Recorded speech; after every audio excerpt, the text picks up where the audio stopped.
Commander Drevlock of the Centauri expansion fleet stared through the observation port at the approaching human diplomatic vessel. The tiny ship looked pathetic against the backdrop of his magnificent dreadnought. Humans with their soft skin and fragile bones had somehow managed to spread across 3-star systems despite their obvious physical inferiority. It was almost amusing. "Commander," his second-in-command Gorva said, mandibles clicking in what Drevlock recognized as suppressed laughter. "The humans request permission to dock. Should I inform them that our atmospheric processors might accidentally crush their pitiful bodies?" Drevlock flicked his upper appendage dismissively. "No, let them come aboard.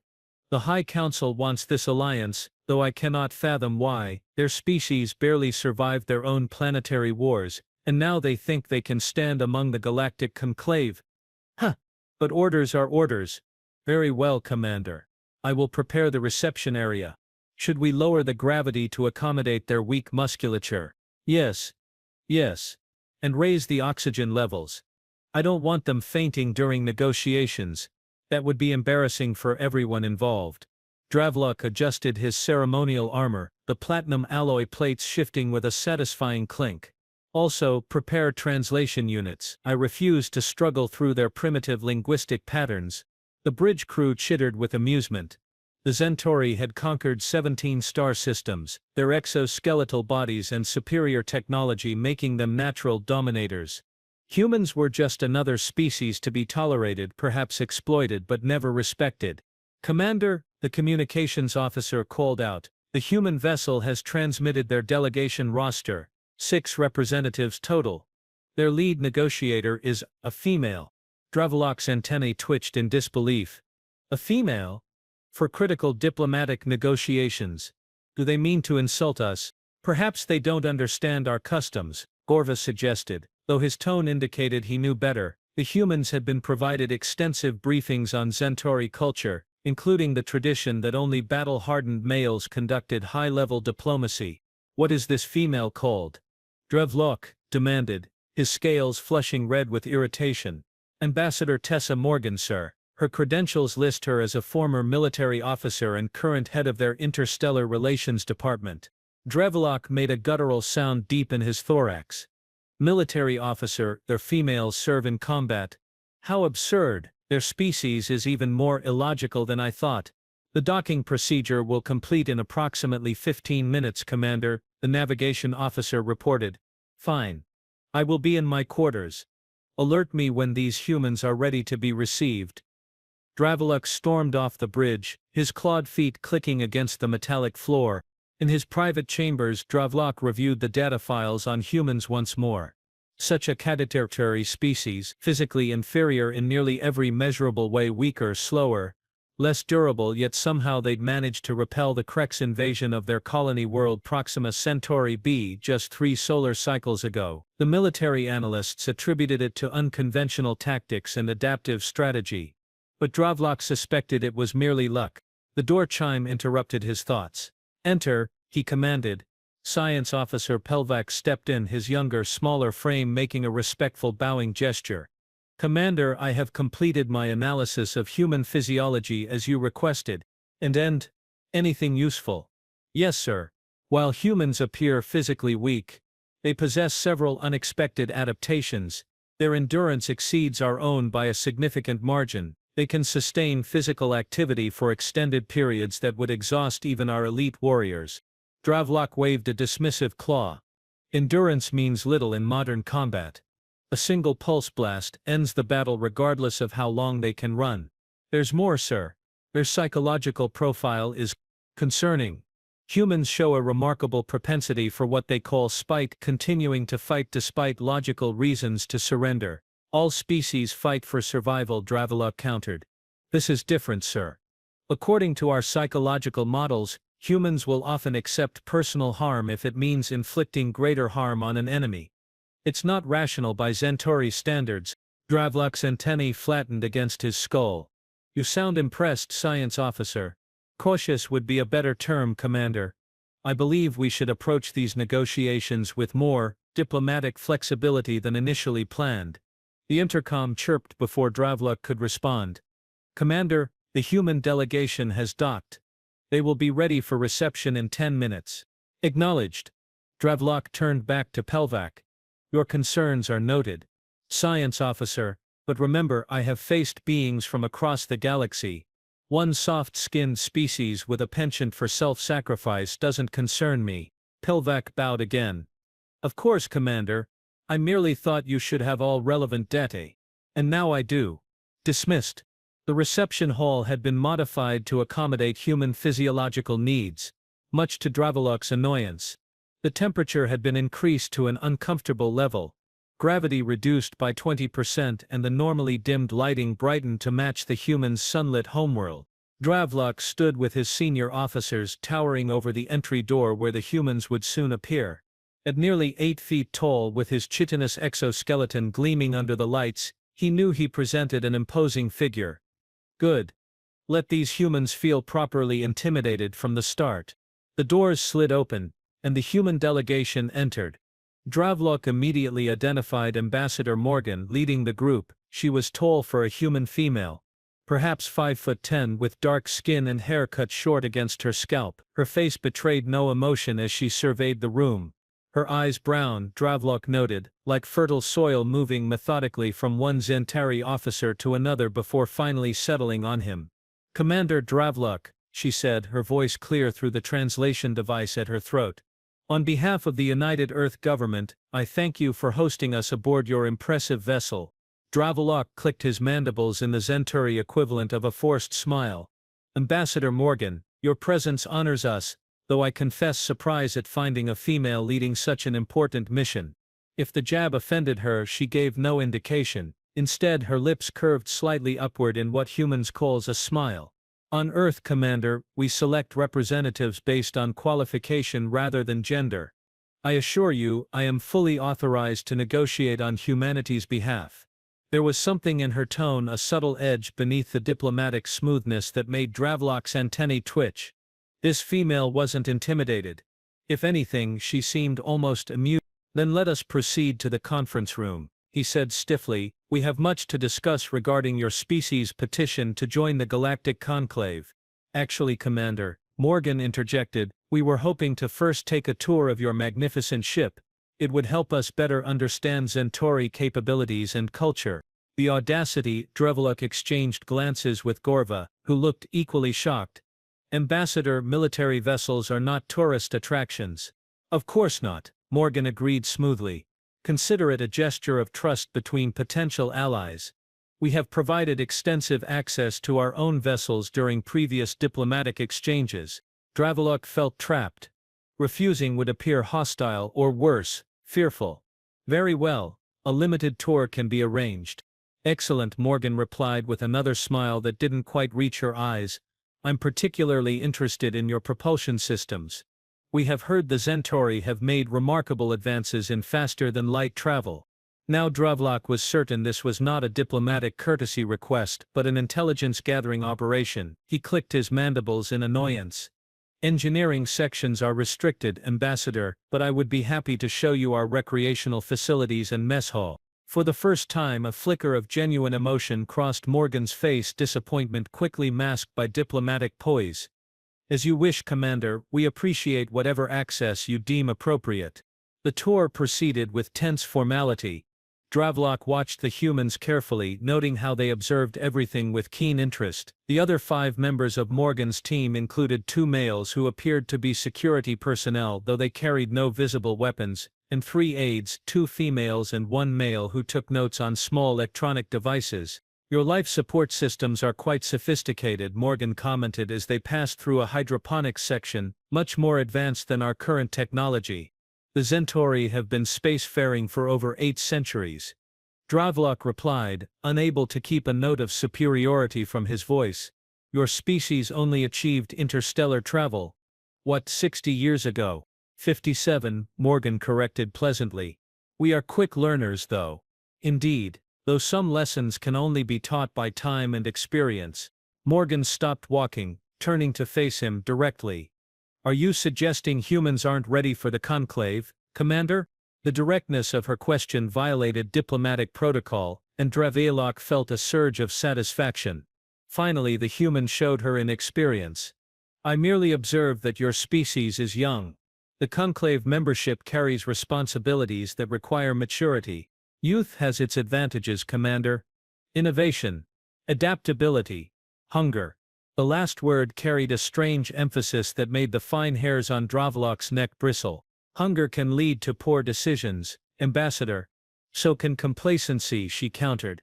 One of her security personnel, a broad-shouldered male with light skin and facial hair, stepped slightly closer to Morgan. Ambassador, perhaps we should continue the tour. Morgan held Dravlok's gaze for another moment before nodding. Of course, Lieutenant Parker, lead on, Commander. As they resumed walking, Dravlok noticed Science Officer Pelvac studying the humans with obvious fascination. The young officer approached Morgan with what Dravlok considered excessive deference. Ambassador, if I may ask, how do humans manage extended deep space missions given your species' high social needs? Our research suggests isolation is particularly difficult for your kind. Morgan seemed pleased by the question. An excellent observation, Science Officer. We have developed extensive psychological support systems and mandatory social interaction protocols, but you are right, space takes a toll on us differently than it might for Centauri. Fascinating. And your physical exercise requirements? I understand humans require regular resistance training to prevent muscle atrophy and reduced gravity. 2 hours daily minimum, Morgan confirmed. Our bodies evolved in Earth's gravity. Without consistent exercise we lose bone density and muscle mass. Pelvac's antennae wiggled with excitement. Yet you have adapted your technology to compensate for these biological limitations. Truly remarkable. Dravlok had heard enough. If you are finished with your scientific inquiry, Pelvac, we should proceed to the mess hall. I'm sure our guests are hungry after their journey. Actually, Morgan said, we'd be more interested in seeing your combat training facilities, if possible. Military exchange is an important aspect of potential alliance. Dravlok hesitated. The training deck wasn't classified exactly, but allowing humans to observe Centauri combat techniques seemed unwise. However, it would also provide an opportunity to subtly demonstrate Centauri superiority. Very well. The training deck is this way. The cavernous training facility echoed with the sounds of combat as 24 Centauri warriors engaged in various forms of physical and weapons training. The humans watched with evident interest as the massive aliens moved with surprising grace despite their armored exoskeletons. Impressive, Lieutenant Parker murmured, his eyes tracking a particularly intense duel between two warriors wielding energy staves. Our warriors train daily, Dravlok explained, unable to keep pride from his voice. Combat readiness is central to Centauri culture. Morgan nodded thoughtfully.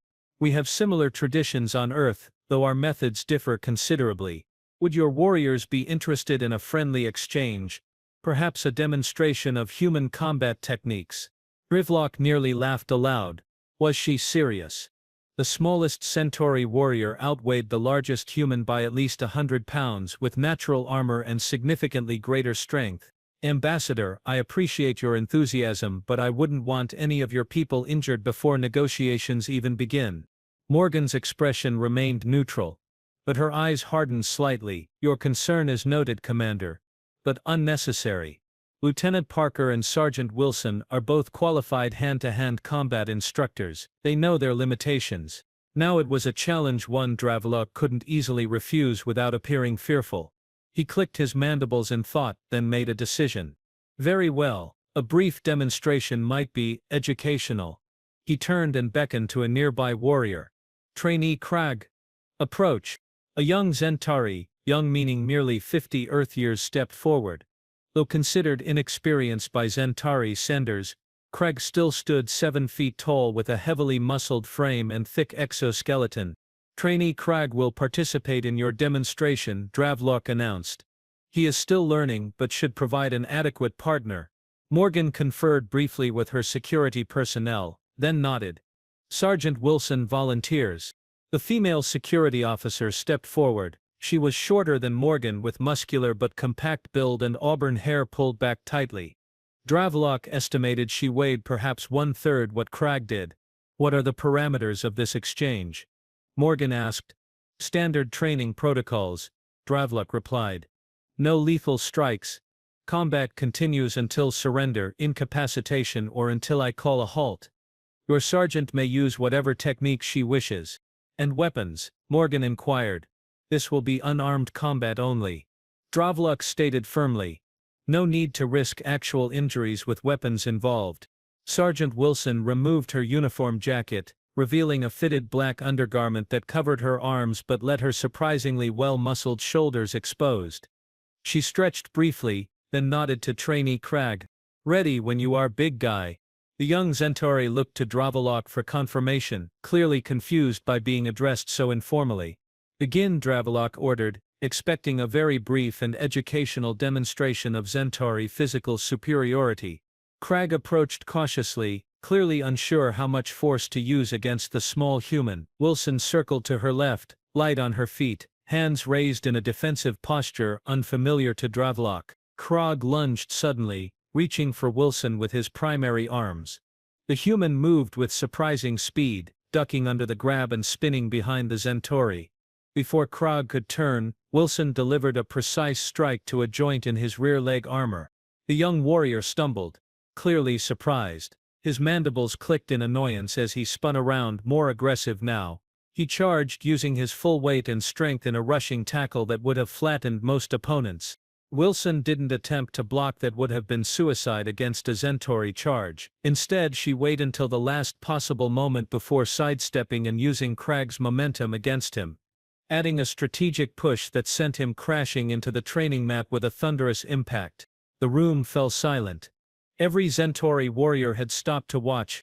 Crag rose slowly, his antennae flat against his skull in what Dravlok recognized as embarrassment turning to rage. The trainee abandoned technique now, swinging powerful but uncontrolled blows at the human female.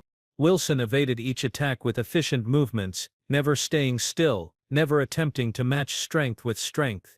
When she struck, her blows targeted nerve clusters and joint seams with unnerving accuracy.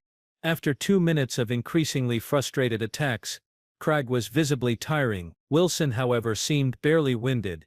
Perhaps we should. Dravlok began, prepared to end this increasingly embarrassing display. Before he could finish, Krog roared and launched a desperate attack, all 4 arms grappling for the human. This time, Wilson didn't dodge. Instead, she stepped into the attack, ducked under his primary arms and executed a complex grappling maneuver that somehow used Krag's own weight and momentum to flip the much larger alien over her shoulder. The impact when Krag hit the floor shook the deck plating.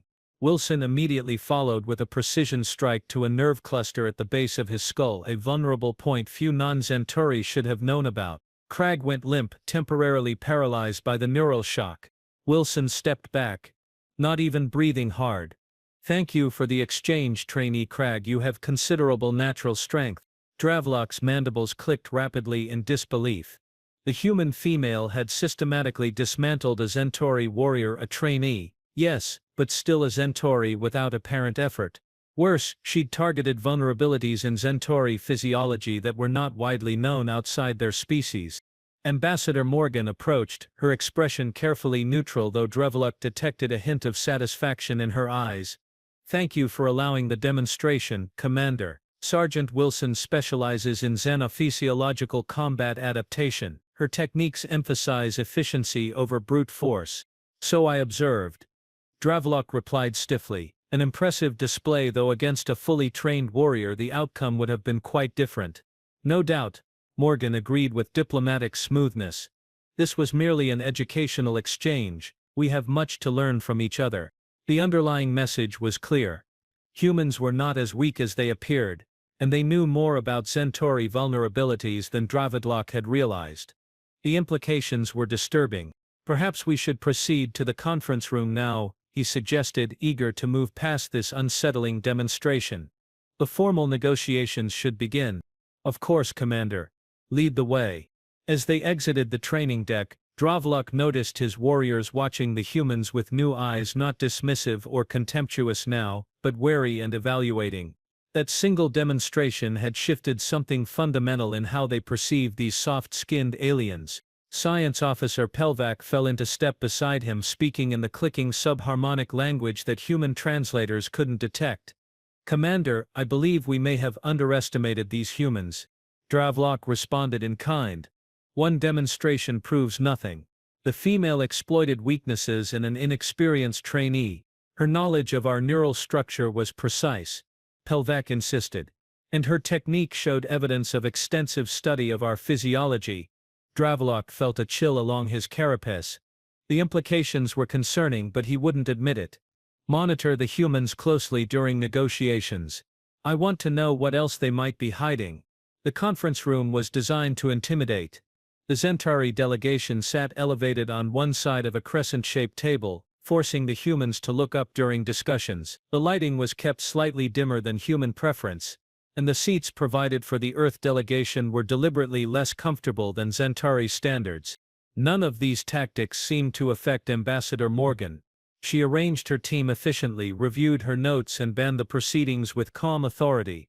Commander Dravlok, honored representatives of the Centauri expansion fleet. We come seeking mutual partnership. Humanity's application to join the Galactic Conclave has been provisionally approved, pending your species' endorsement as the current military authority of the Third Quadrant. Dravlok leaned forward. The Centauri take our responsibilities to the Conclave seriously. Ambassador, we must be certain any new species admitted will contribute meaningfully without disrupting existing power structures. Morgan nodded. Understood. Earth offers significant technological innovations in quantum communications, terraforming techniques, medical sciences. Additionally, our strategic location provides a buffer against the expansion of the Rex Collective. The Rex are of little concern to the Centauri, Dravlok dismissed. Our fleet has contained their advances for 3 centuries. With respect, Commander, the Rex incursion at Proxima Centauri suggests they are testing new strategies. Without human intervention, they would have established a foothold in a previously secure sector. Dravlok's antennae twitched in irritation. The human was correct, but he wouldn't admit it. A fortunate outcome, but hardly evidence of strategic necessity. The Centauri would have eventually responded with overwhelming force. Eventually, Morgan agreed with subtle emphasis, but the colony would have been lost. Response time matters, Commander. Human worlds provide forward positioning that complements Centauri's strength.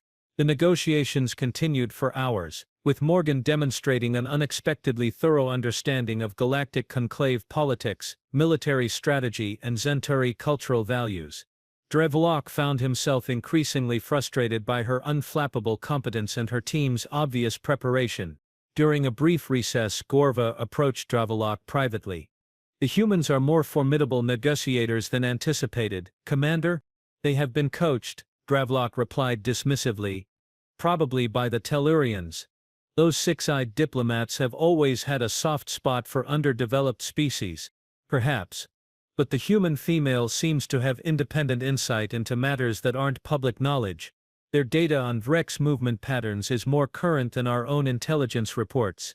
That uncomfortable observation hung in the air as the negotiations resumed. Morgan opened with a new topic.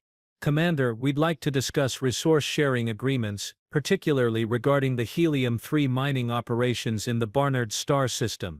Dravlok stiffened. The Barnard Star operations were not officially acknowledged by the Centauri government.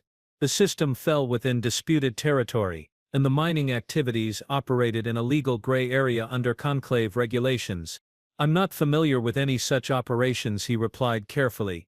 Morgan's expression didn't change, but she slid a datapad across the table. On it was dated satellite imagery of Centauri mining platforms orbiting Barnard Star's gas giants. These facilities extract approximately 8,000 metric tons of helium-3 annually. Morgan continued conversationally. The energy potential is substantial. Earth doesn't object to the operation. In fact, we are interested in potential partnership. Our extraction technology could increase efficiency by roughly 30%. Dravlok struggled to maintain composure. How had humans obtained this intelligence? The mining platforms used stealth technology that should have prevented detection by Earth's primitive sensors. These images appear to be fabricated, he said, pushing the pad back toward Morgan. But hypothetically speaking, why would the mighty Centauri need human assistance with resource extraction? Morgan's smile was thin. The same reason any intelligent species seeks partnership. Commander, complementary strengths. Your vessels have superior carrying capacity. Our extraction processes are more efficient. Together we produce more with less waste. Dravalok felt the negotiation slipping from his control. This human female somehow possessed classified information and was using it to leverage concessions. Worse, she was doing it with such diplomatic skill that he couldn't even accuse her of blackmail without looking foolish. I will need to consult with my government regarding these hypothetical arrangements, he said stiffly. Of course. Morgan nodded graciously. While you do, perhaps we could discuss human settlement rights in the Tau Ceti system. We understand the Centauri have claimed it, though no colonies have been established in the 80 years since that claim was registered. Another irritating accurate point. The Centauri had claimed Tau Ceti primarily to block a rival species, but had never developed the resources to actually settle it. Tau Ceti remains Centauri territory, Dravalok stated firmly. Settlement rights are non-negotiable. Morgan tilted her head slightly.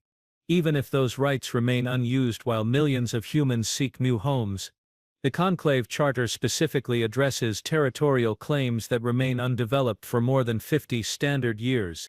Are you threatening to challenge our claim through Conclave adjudication? Dravalok's voice rose, mandibles clicking rapidly in anger. Not at all, Commander. I'm suggesting a mutually beneficial arrangement, human settlement under Centauri oversight. You maintain territorial authority, we provide the population and development resources. The tax benefits alone would be substantial. It was a reasonable proposal which only irritated Dravalok further. The human was systematically dismantling his negotiating position with a combination of intelligence, legal knowledge, and diplomatic pressure. This discussion will require extensive review, he said, rising abruptly. We will adjourn until tomorrow. My staff will escort you back to your vessel. Morgan stood calmly. Of course, Commander. We appreciate your thoughtful consideration of our proposals. As the humans gathered their materials, Lieutenant Parker leaned close to Morgan and whispered something. She nodded slightly, then addressed Dravalok again. Before we depart, Commander, my security team has noted unusual scanning activity directed at our vessel. We'd appreciate confirmation that this is standard procedure and not an attempt to access our secured systems. Dravalok froze. He had indeed ordered deep scans of the human ship, hoping to gain insight into their technology and possibly access their communication logs. Such scanning violated diplomatic protocols, but he hadn't expected their primitive systems to detect the sophisticated Centauri probes. Standard security protocols, he replied smoothly. All visiting vessels are scanned for hazardous materials or technology. I see. Morgan's expression revealed nothing. Then you won't mind if we implement our standard counter-scanning protocols. Purely defensive, of course. The implied threat was clear. Whatever the humans had detected, they possessed countermeasures. Do as you wish with your vessel, Ambassador. Though such paranoia seems unbecoming of a potential ally. Not paranoia, Commander. Just experience. Her smile never reached her eyes. Until tomorrow, then. As the human delegation departed, Dravalok turned to Science Officer Pelvac. What exactly did they detect? Pelvac's antennae drooped in embarrassment. Our quantum infiltration probes, Commander. Somehow they identified all 8 access attempts. Moreover, their system appears to have fed our probes falsified data before ejecting them. Dravalok felt his scales flush hot with rage and humiliation. Not only had the humans detected their spying attempt, but they'd manipulated it to provide disinformation. These humans are becoming a significant irritation, he hissed. Prepare a full briefing on Ambassador Morgan. I want to know everything: her history, weaknesses, pressure points. If we are to salvage these negotiations, I need leverage. Yes, Commander, Pelvac replied, though he looked uncomfortable, but perhaps a more collaborative approach might. I didn't ask for your diplomatic advice, Dravalok snapped. These humans present themselves as equals when they should be grateful for our consideration. They need to learn their place in the galactic hierarchy. Gorva approached as Pelvac departed. Commander, preliminary analysis of their vessel indicates weapons capabilities beyond what they have officially disclosed to the Conclave. Nothing that threatens our dreadnought, but significant nonetheless. More deception, Dravalok muttered. They come with hidden weapons, stolen intelligence, and excessive demands. Yet the High Council insists we treat them as potential equals. The Council sees strategic value in human expansion, Gorva reminded him. They have settled worlds the Centauri consider too costly to develop, yet extracted resources efficiently. They are opportunistic scavengers, Drevlok replied dismissively. And now they seek protection under our military umbrella while offering little in return. The helium-3 extraction technology would be valuable, Gorva noted cautiously. Drevlok glared at his second-in-command. You too? Has one human female so thoroughly impressed you with her negotiating tactics? Gorva's antennae flattened submissively. Of course not, Commander. I merely observe potential advantages to cooperation. The only cooperation I'm interested in is human compliance with Centauri authority, Drevlok declared. Tomorrow we will see who truly holds the stronger position. Aboard the human diplomatic vessel, Diplomacy Through Strength, Ambassador Tessa Morgan reviewed the day's proceedings with her team. The ship's conference room was significantly smaller than the Centauri's grand chamber, but it served their needs efficiently. Overall assessment, she asked, looking around the table. Lieutenant Parker spoke first.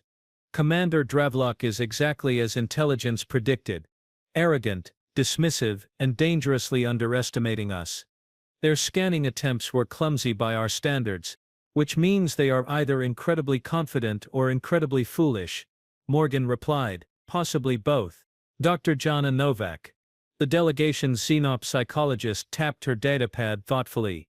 Centauri psychology is fascinating. Their hierarchical mindset makes it difficult for them to process challenges from perceived inferiors. Drevlok can't reconcile his belief in human weakness with the evidence we are presenting. That cognitive dissonance is our leverage, Morgan noted. But also our greatest danger. Cornered predators rarely surrender gracefully. Sergeant Wilson, still in her combat fatigues from the demonstration, grinned.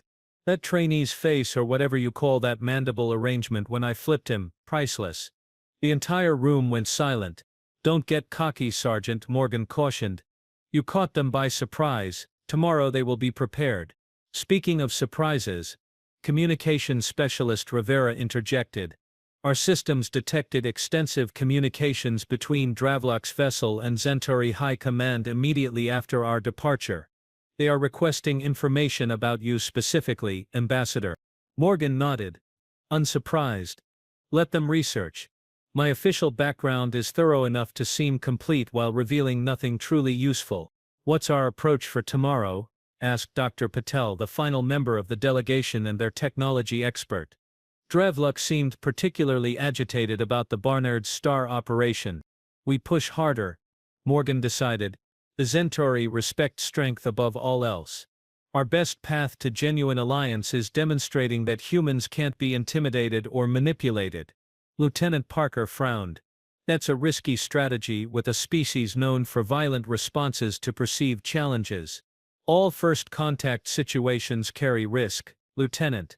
Morgan stood and walked to the viewport, staring at the massive Centauri dreadnought looming nearby. But I have studied their culture extensively. Drevlok won't attack a diplomatic mission, no matter how frustrated he becomes. It would damage Centauri standing in the conclave. Unless he manufactures a provocation, Parker countered. Which is why we maintain perfect diplomatic protocol while pushing our substantive demands, Morgan replied. Now, let's review our strategy for the Toh-Seti negotiation. That's where he will try to reassert dominance tomorrow. Meanwhile, in his private quarters, Commander Drevlok fumed as he reviewed the intelligence briefing on Ambassador Morgan. The data was frustratingly incomplete. This can't be all, he snapped at Science Officer Pelvac. 43 years old. Former military officer with the United Earth Defense Force, diplomatic service for 12 years, specialized in interspecies negotiation. Where are the vulnerabilities? The weaknesses? The scandals? Pelvac's antennae drooped. The human information networks are surprisingly secure regarding their diplomatic personnel, Commander. We found no evidence of misconduct or personal scandal. Everyone has secrets. Drevlok insisted. Dig deeper. Check medical records, financial transactions, personal relationships. We have attempted those pathways, Pelvac replied uncomfortably. Their systems repelled our probes with unexpected sophistication. It appears their cybersecurity exceeds our intelligence estimates. Dravlok slammed a clawed fist onto his desk, cracking the hardened alloy surface. Unacceptable. These primitives should not possess technology capable of resisting Centauri intelligence systems. Perhaps their capabilities have been deliberately understated in official reports, Gorvas suggested from his position by the door. It would explain their confidence in these negotiations. Dravlok paced the room, his massive form casting elongated shadows in the dim light. No, this is something else. The human female knows too much about our operations, our vulnerabilities. They have an information source we haven't identified. A defector, Gorva suggested. Or a spy, Dravlok countered darkly. Regardless, we cannot allow these negotiations to proceed on their terms. He stopped pacing suddenly. The Tau Ceti system. That's where we reassert control tomorrow. The humans want settlement rights. We will offer them the third planet only, with restricted resource development and a 40% taxation rate. Pelvac shifted nervously. Commander, those terms are extremely unfavorable. Standard conclave protocols for secondary settlement rights typically involve 10 to 15% taxation. I'm aware of standard protocols, Dravlok snapped. The punitive terms aren't meant to be accepted. They are meant to force the humans to reveal their true objective. No species agrees to 40% resource taxation unless they are desperate or planning to cheat. And if Ambassador Morgan simply rejects the offer and appeals to conclave arbitration? Pelvac asked. Dravlok's mandibles clicked in amusement. Arbitration would take years. Meanwhile, we could legally prevent any human settlement. They need this agreement more than we do. Gorva looked thoughtful. There's another possibility, Commander. What if we offered generous terms for Tau Ceti in exchange for their helium-3 extraction technology? Our mining operations are currently operating at only 68% efficiency. Absolutely not, Dravlok replied, his scales flushing with anger. That would validate their espionage. We don't reward information theft with technological exchange. Is it theft if the information was simply observed? Pelvac asked quietly. Our stealth systems may be less effective than we believed. Dravlok turned his glare on the science officer. Your fascination with these humans clouds your judgment. Pelvac. They are physically inferior, technologically behind us, and numerically insignificant compared to the Centauri expansion. Their only strength is cunning, and even that will fail them when faced with superior force. As you say, Commander. Pelvac bowed his head submissively, but Dravlok noted the younger officer's antennae remained stiffly upright, a subtle sign of disagreement despite the verbal acquiescence. Prepare the conference room for tomorrow. Dravlok ordered. Increase gravity by 5% and reduce oxygen levels to minimum human safety standards. Let's see how well Ambassador Morgan negotiates when physically uncomfortable. The next morning, Ambassador Morgan entered the Centauri conference room with her team, immediately noting the subtle environmental changes. The slightly increased gravity pulled at her limbs, while the thinner atmosphere made each breath less satisfying. Atmospheric manipulation, she murmured to Dr. Novak. Classic dominance tactic. Novak nodded slightly. Oxygen at 18%, gravity at approximately 1.25 Earth-centered, uncomfortable but not dangerous. Morgan smiled thinly, predictable. Lieutenant Parker, activate the countermeasures. Parker discreetly tapped his wrist device. Within seconds, nearly invisible nano-mesh filters deployed from the collars of each human's uniform, improving their oxygen intake. Meanwhile, thread-thin exoskeletal support fibers in their clothing stiffened to compensate for the increased gravity. Dravlok watched with barely concealed anticipation as the humans entered, expecting to see signs of distress or weakness. Instead, Morgan walked confidently to her seat, showing no evidence of discomfort. "Good morning, Commander," she greeted him pleasantly. "I trust you have had time to consider our proposals from yesterday." Dravlok's antennae twitched in frustration. Indeed, the Centauri expansion fleet has prepared a generous counter-offer regarding the Tau Ceti system. "Excellent," Morgan replied, looking genuinely pleased. "We are eager to hear it." Dravlok gestured to Gorvas, who activated a holographic display of the Tau Ceti system. "We will grant human settlement rights to the third planet only. Development rights will be limited to agricultural and residential use. Industrial development will require specific Centauri approval. All resource extraction will be subject to a 40% taxation rate payable to the Centauri expansion fleet. The human delegation remained impassive. But Dravlak noticed Parker and Novak exchange brief glances. Morgan studied the holographic display for a moment before responding. An interesting proposal, Commander. However, it represents a significant deviation from standard conclave settlement protocols, which typically specify a maximum taxation rate of 15% for undeveloped territories. Tau City is a strategic system. Dravlak countered. Its proximity to Centauri core worlds necessitates enhanced security measures and oversight. I see. Morgan nodded thoughtfully. And what security threats specifically concern the Centauri regarding human settlement? The question was delivered innocently, but Dravlak recognized the trap. There were no legitimate security concerns about human settlement. The system had been claimed but ignored by the Centauri for decades. The specific threats are classified, he replied stiffly. Suffice it to say that Centauri military intelligence has identified potential issues that require careful management. Of course, Morgan agreed smoothly. Though it's difficult to negotiate proper safeguards without understanding the specific concerns, perhaps we could arrange a classified briefing for myself and Lieutenant Parker. We both hold appropriate security clearances recognized by the Conclave. Now Dravlak was cornered. There was no classified intelligence to share, and inventing some would violate Conclave protocols on diplomatic exchanges.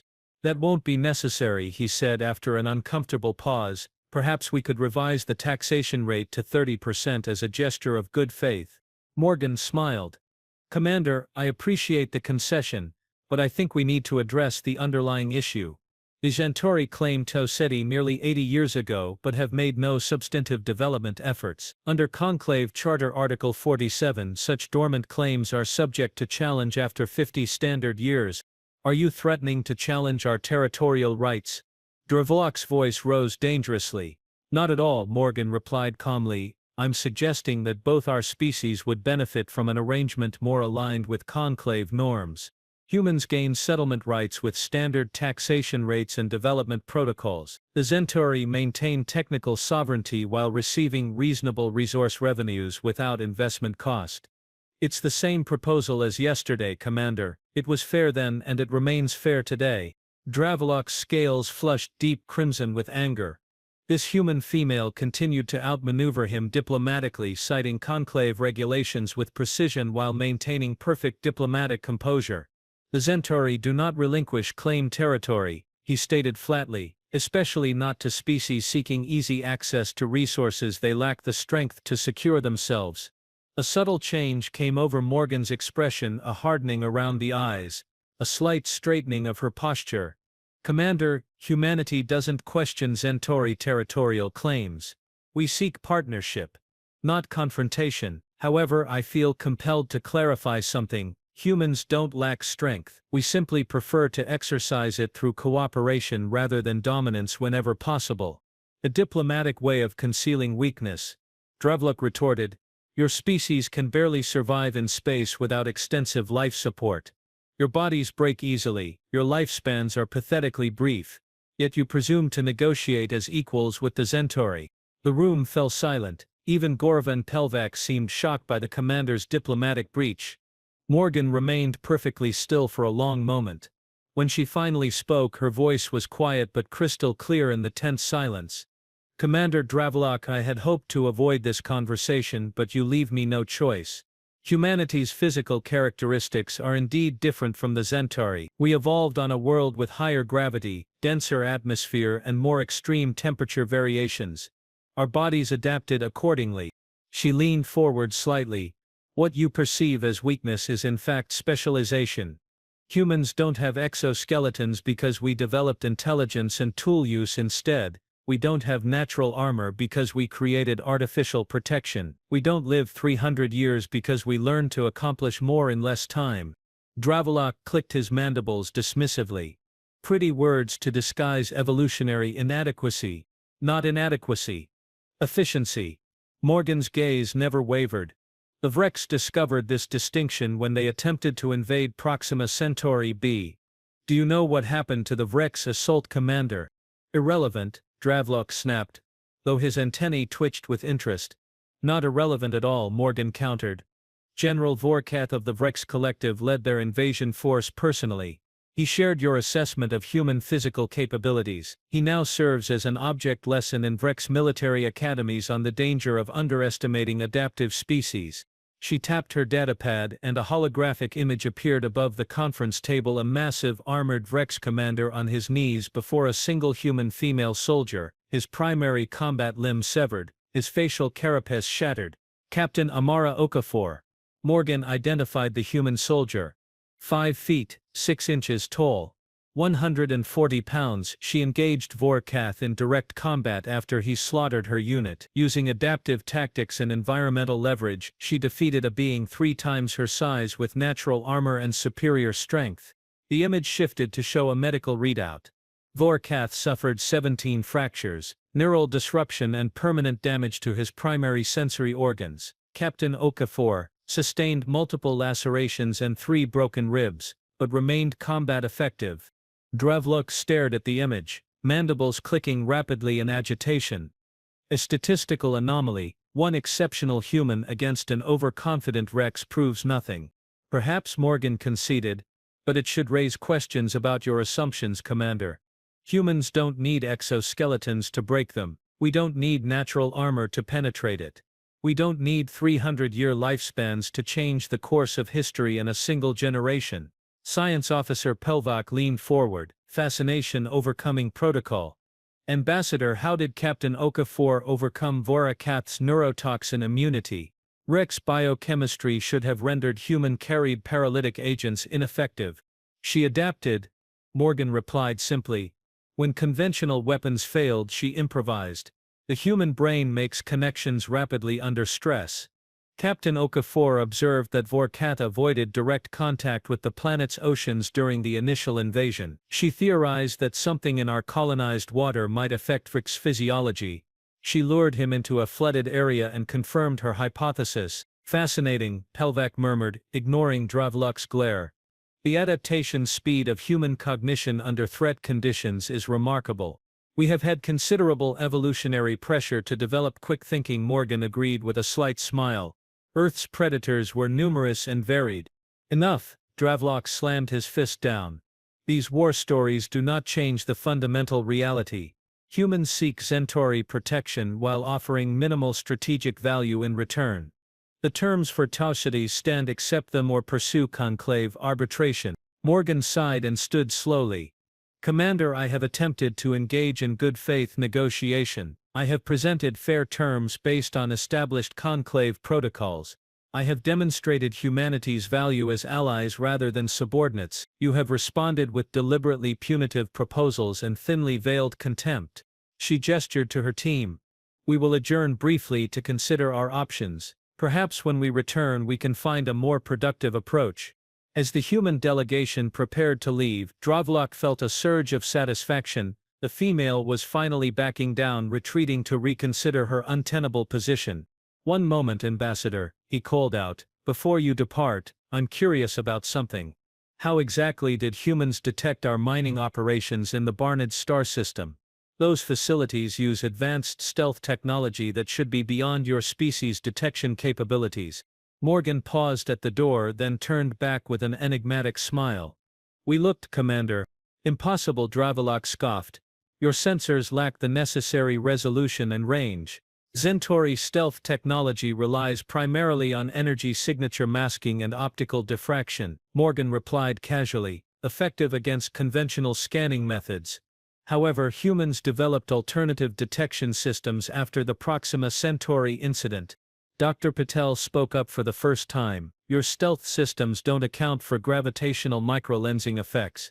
Even small mining stations create detectable distortions in spacetime. Our sensors don't look for the stations themselves but for the tiny gravitational anomalies they create. Dravlok felt his blood run cold. If humans could detect Centauri's stealth technology so easily, what other military advantages might they possess that remained unreported to the Conclave? An interesting approach, he managed, struggling to maintain composure. Necessity breeds innovation, Commander, Morgan said simply. We will return in 1 hour to continue discussions. As the humans departed, Dravlok turned furiously to his advisors. Is this possible? Could their primitive technology detect gravitational microlensing at those distances? Pelvac looked troubled. Theoretically, yes, though the sensor precision required would be extraordinary. If they have achieved this, their technological development is proceeding much faster than our models predicted. And they deliberately concealed this capability until now, Gorva added. Which raises the question of what else they might be concealing. Dravlok paced the conference room, his rage building with each step. They make a mockery of these negotiations, they spy on our military installations, they flaunt their supposed capabilities, and now they retreat to force concessions. I won't allow it.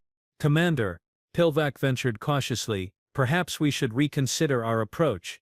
If humans truly possess these advanced detection capabilities, an alliance could provide significant military advantages against the Vrex Collective. Or they could be bluffing. Dravlok countered, one convenient anecdote about a Vrex commander and vague claims about gravitational sensors don't prove superior capability. What do you suggest, Commander? Gorva asked. Dravlok's mandibles clicked decisively.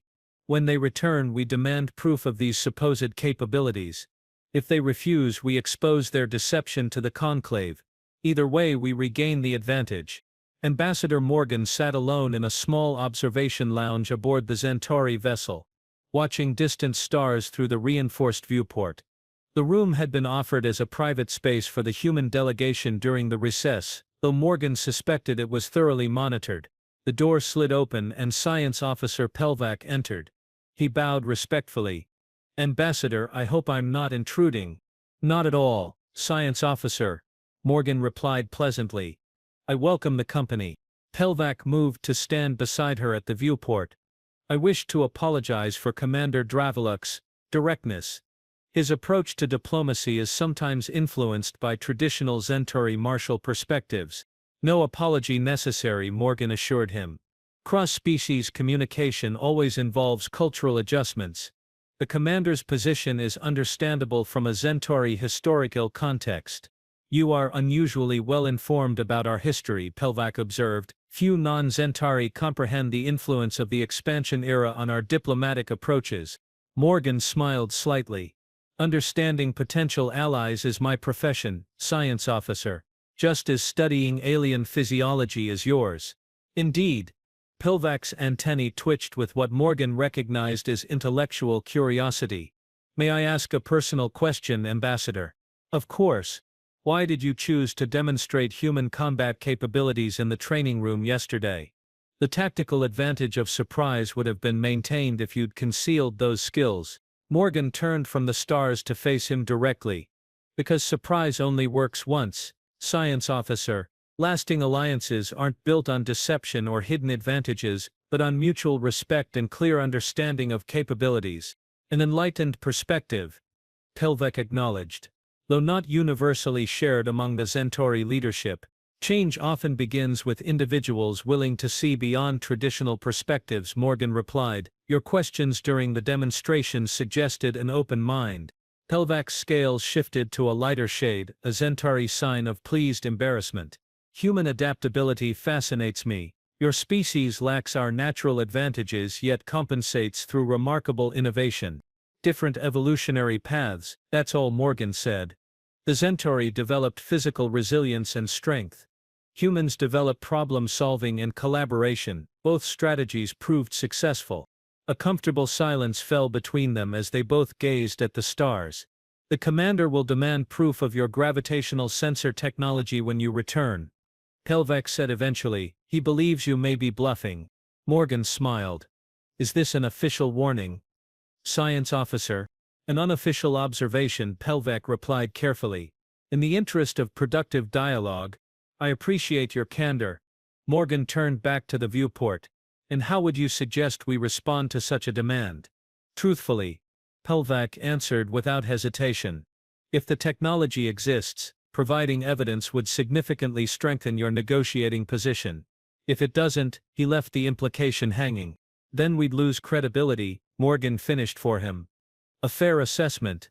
May I ask you a personal question in return, Science Officer? Of course. Why are you here, having this conversation? It could be considered disloyal to Commander Dravelok's approach. Pelvak's antennae stiffened momentarily, then relaxed. I serve the Centauri people. Ambassador. Sometimes that means looking beyond immediate tactical advantages to strategic possibilities. Human-Centauri cooperation offers potential benefits that conflict does not. A perspective I share, Morgan said warmly. Thank you for your insight. Science officer, it's been illuminating. Pelvak bowed slightly. The delegation reconvenes in 20 minutes. Good luck, Ambassador Morgan. After he departed, Morgan remained motionless for several moments. Then she tapped her communication device. Lieutenant Parker, please join me with the technical package. We are going to need it after all. When the human delegation returned to the conference room, Morgan noticed additional Centauri officers had joined the session. The atmosphere felt tenser, more formal. Dravelok sat rigidly at the head of the table, his posture radiating hostility. Ambassador Morgan, he began without preamble, before we continue these negotiations, the Centauri delegation requires verification of certain claims made by your team. Specifically, the gravitational microlensing detection technology you alluded to. Morgan nodded, unsurprised. Of course, Commander, Dr. Patel has prepared a technical overview of the system's capabilities and limitations. She gestured to Patel, who activated a holographic display. Detailed schematics appeared in the air between the delegation's sensor arrays, computational systems and detection algorithms. The GMS gravitational mapping system was developed after the Proxima Centauri incident. Patel explained. It uses an array of quantum-coupled detectors to measure microscopic variations in space-time curvature. The system's current effective range is approximately 2 light-years with a resolution of 10 to the negative 38 meters. The Centauri technical officers leaned forward, studying the schematics intently. Pelvak's antennae vibrated with evident excitement. These sensitivity parameters exceed any known sensor technology in the Conclave database, he noted. How did humans achieve this breakthrough? Patel smiled slightly. Necessity, as Ambassador Morgan mentioned. When the Vrex deployed their phase-shifted vessels during the Proxima attack, our conventional sensors were useless. We needed an alternative detection method that didn't rely on electromagnetic signatures. Dravelok studied the schematics with narrowed eyes. These could be theoretical designs, fabrications created for this negotiation. A reasonable concern, Morgan acknowledged. Which is why we have brought operational data. She nodded to Parker, who transferred a data file to the Centauri system. New holographic displays appeared, detailed gravitational maps of the Barnard star system, with the Centauri marine facilities clearly visible as distortion patterns. These scans were taken from Human Space Command Outpost Gamma at a distance of 1.7 light-years from the operation. Morgan explained. The data includes time-stamped records of shipments leaving the facilities over a 6-month period. The Centauri officers muttered among themselves, clearly disturbed by the precision of the information. Dravelok's mandibles clicked rapidly in agitation. This technology represents a significant military capability undisclosed to the Conclave, he declared. Such concealment violates transparency protocols. Morgan raised an eyebrow. Just as the Barnard Star mining operation violates territorial development protocols. Commander, humanity hasn't concealed this technology. It's documented in our technical submissions to the Conclave Science Registry, perhaps not prominently featured, but disclosed nonetheless. Dravelok found himself cornered once again. Accusing the humans of concealment would invite scrutiny of Centauri disclosures, scrutiny that would reveal far more significant omissions.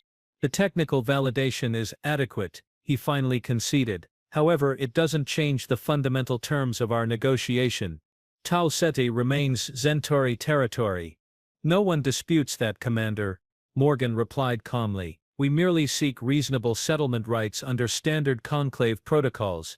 The Centauri maintain sovereignty, humans gain development opportunities and both benefit from resulting resource production. Dravelok searched for another objection but found his position increasingly untenable. The human delegation had systematically dismantled his negotiating strategy while maintaining perfect diplomatic protocol. I will need to consult with the High Council, he said stiffly. These matters exceed my immediate authority. Morgan nodded graciously. Of course, Commander, we understand the need for proper consultation. Dravlak rose abruptly. This session is adjourned until further notice. My staff will inform you when discussions may resume. As the Centauri delegation began to depart, Morgan called out, "One moment, Commander. Before we adjourn, there's one additional matter to address." Dravlak turned back reluctantly. "Yes, Ambassador. Yesterday, during our tour, your security personnel placed surveillance devices on each member of my team," Morgan stated calmly. "These devices have been transmitting our private conversations to your intelligence division for the past 18 hours. The conference room fell silent. Dravlak's scales flushed dark crimson, a Centauri sign of rage and embarrassment. "A serious accusation," he replied, voice dangerously low. "Do you have evidence of this alleged breach of diplomatic protocol?" In response, Morgan reached into her pocket and placed 6 tiny metallic objects on the table. Each was smaller than a grain of rice, nearly invisible unless one knew to look for them. Centauri quantum resonance trackers, she identified them. Sophisticated technology, nearly undetectable by conventional scans. Dravlak stared at the devices, his composure cracking. "How did you detect them? Remove them without triggering their security protocols. Preserve them intact for return." Morgan's voice remained level, but her eyes had hardened to flint. "The same way we detected your mining operation, Commander. We looked." The implication was clear. Human technological capabilities significantly exceeded Centauri intelligence estimates. Furthermore, Morgan continued, "I must formally note that surveillance of diplomatic personnel violates Conclave Charter Article 17 Section 4, with potential penalties including suspension of conclave privileges." Dravlak's rage finally boiled over. "You dare threaten the Centauri with conclave sanctions? When you come to us seeking protection, when your pathetic species would be defenseless against the wrecks without our military might?" Morgan's expression didn't change, but she stepped closer to the much larger alien, looking up at him without flinching. "Commander Dravlak, humanity doesn't seek Centauri protection, we seek Centauri partnership. There's a fundamental difference that you seem unable to grasp. Partnership implies equality," Dravlak spat. "Your species is barely out of its planetary cradle, you have no equals in this galaxy. Least of all the Centauri expansion." Morgan sighed, seeming almost disappointed. "I had hoped for better, Commander. Throughout these negotiations I have attempted to demonstrate human value without humiliating Centauri pride. I have overlooked atmospheric manipulation, scanning attempts, and surveillance. I have offered fair terms based on established protocols." She looked around the room, making eye contact with each Centauri officer. "But I cannot overlook this fundamental misconception. The Centauri are not doing humanity a favor by considering alliance. The benefits are mutual.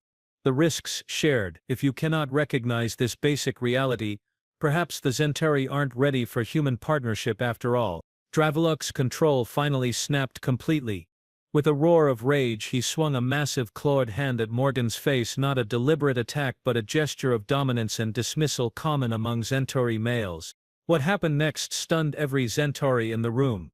Morgan didn't retreat or cower. Instead she stepped into the blow, ducking under Dravlak's primary arm while simultaneously capturing his secondary limb in a joint lock. Using his own momentum and leverage principles that seemed to defy physics, she redirected his massive weight and sent him crashing face first into the conference table. The impact splintered the reinforced material and shattered Dravlak's left mandible with a sickening crack. Before he could recover, Morgan had pinned his arm behind his back at an unnatural angle, her knee pressing precisely on a nerve cluster at the base of his neck. The entire movement took less than 2 seconds. The Centauri officers froze in shock, unable to process what they'd just witnessed. A human female had not only defended against their commander's attack but had incapacitated him with apparently effortless efficiency. "Violence is not diplomacy, Commander," Morgan said quietly, maintaining the painful hold. "It's an admission that your position lacks merit." Dravlak struggled briefly, then went still as Morgan applied additional pressure to the nerve cluster. Greenish blood trickled from his shattered mandible. Ambassador Science Officer Pelvac spoke cautiously. "Perhaps you could release the commander. Medical attention may be required for his injury." Morgan glanced at Pelvac, then nodded once. She released the hold and stepped back, straightening her diplomatic uniform with calm precision. Draveluk rose slowly, visibly shaken, one hand clutching his damaged face. "This incident will be reported to the High Council," he hissed through his remaining mandible. "The diplomatic repercussions will be severe." "The incident will indeed be reported," Morgan agreed, "including the surveillance devices, the attempted strike and my proportional response.